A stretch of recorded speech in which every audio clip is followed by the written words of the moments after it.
कि वो व्यक्ति 15 करोड़ रुपए कमा चुका है। 12 लाख रुपए महीना आज भंडारी सर कमाते हैं, सिर्फ 1% भरोसा किया था इन्होंने।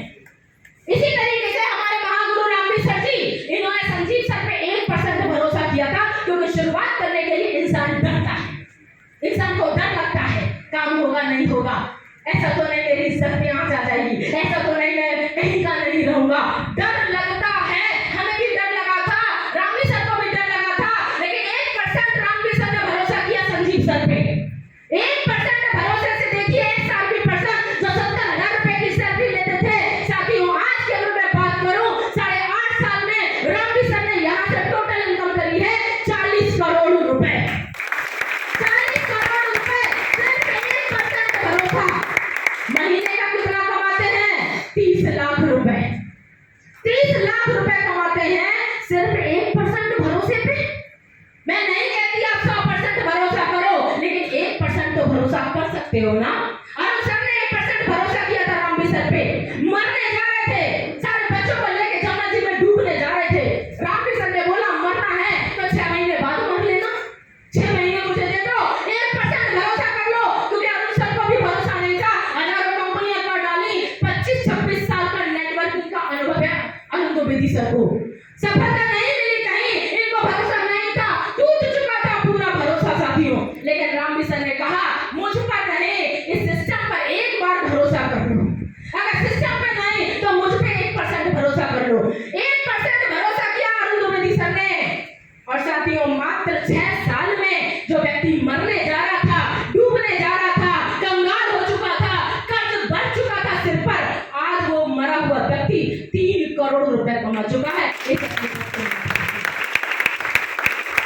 करोड़ रुपए साथियों, महीने का 5 से 6 लाख रुपए अरुण बेदी सर कमाते हैं, 60 लाख की मर्सिडीज बेंज लेकर घूमते हैं साथियों, अपने एरिया की पहली मर्सिडीज बेंज है साथियों।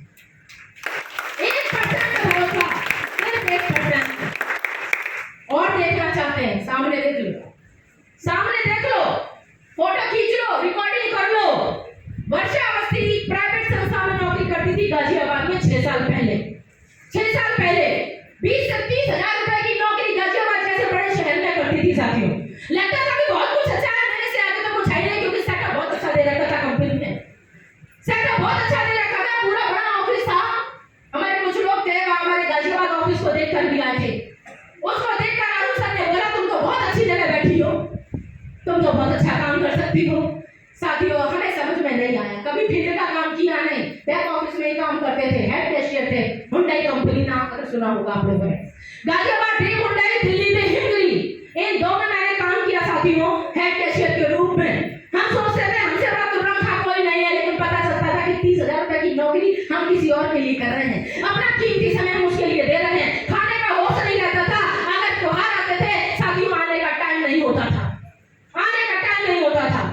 लेकिन साथियों एक दिन जब अरुण सर ने मुझे इस इंडस्ट्री की ताकत को बताया, कब बताया? जब मेरे पापा की डेथ हुई।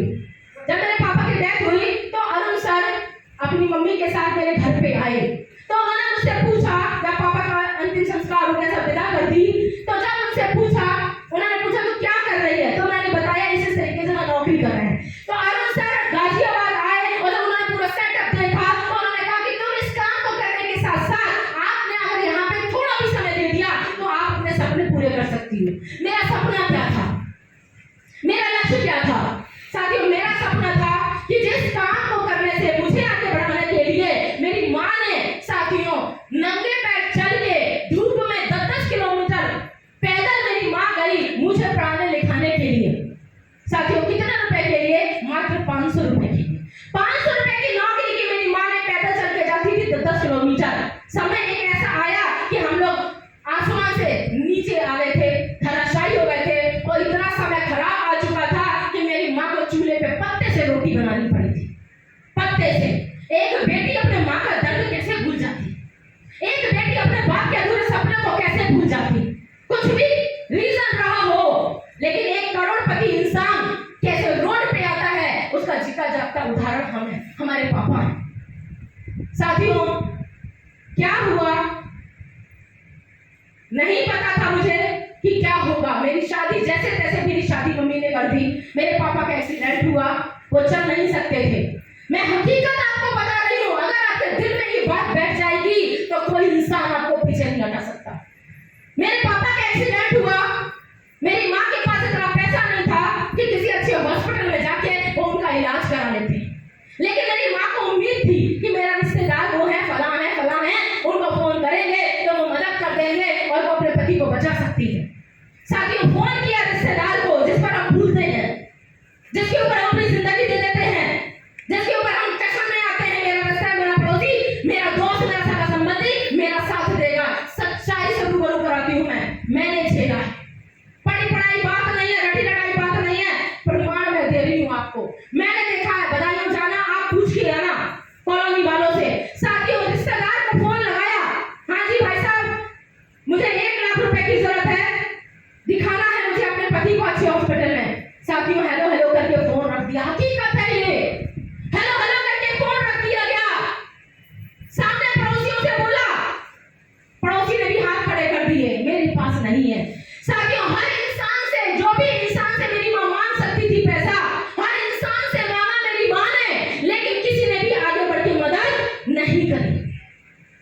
कहते हैं जब आपके ऊपर मुसीबत आती है, जब आपके ऊपर परेशानी आती है, और उस समय जो व्यक्ति आपके साथ खड़ा है, मान लेना वो चाहे पड़ोसी हो, रिश्तेदार हो, सगा संबंधी, कोई भी हो, ब्लड रिलेशन में हो या ना हो, जो व्यक्ति उस समय आपका साथ दे रहा है, आपका सच्चा हमदर्द वही है, सच्चा साथी वही है। लेकिन उस समय हमारा कोई हमदर्द नहीं था, हमारा कोई सच्चा साथी नहीं आया। मैं अपने पापा को बचा नहीं पाई। मुझे आज भी याद है कि मेरे पापा लास्ट टाइम तक बोलते रहे, क्या बोलते रहे कि बेटा, मुझसे जो गलतियां हुई, जिसकी वजह से तेरी माँ को इतने कष्ट मिले, मैं नहीं उनको वो सुख दे पाया। 3 भाई हैं मेरे, सबसे बड़े मैं छोटी, 3 भाइयों में अकेली बहन। तीनों भाइयों पे भरोसा ना करके मेरे पापा ने मेरी माँ का हाथ मेरे हाथों में दिया, मेरे हाथों में दिया और बोला कि मुझे तीनों पे भरोसा नहीं है, लेकिन मुझे अपने चौथे बेटे पे भरोसा है कि जो अधूरा काम मैं छोड़ के जा रहा हूँ, मेरी बेटी मेरा काम जरूर करेगी। साथियों, उस समय मैं मजबूर थी, मेरे पास पैसे नहीं थे, मैं कंपनी में नहीं जानती थी, मुझे नहीं पता था नेटवर्क मार्केटिंग क्या होती है, एसबीएस का तो दूर दूर का वास्ता नहीं था, मुझे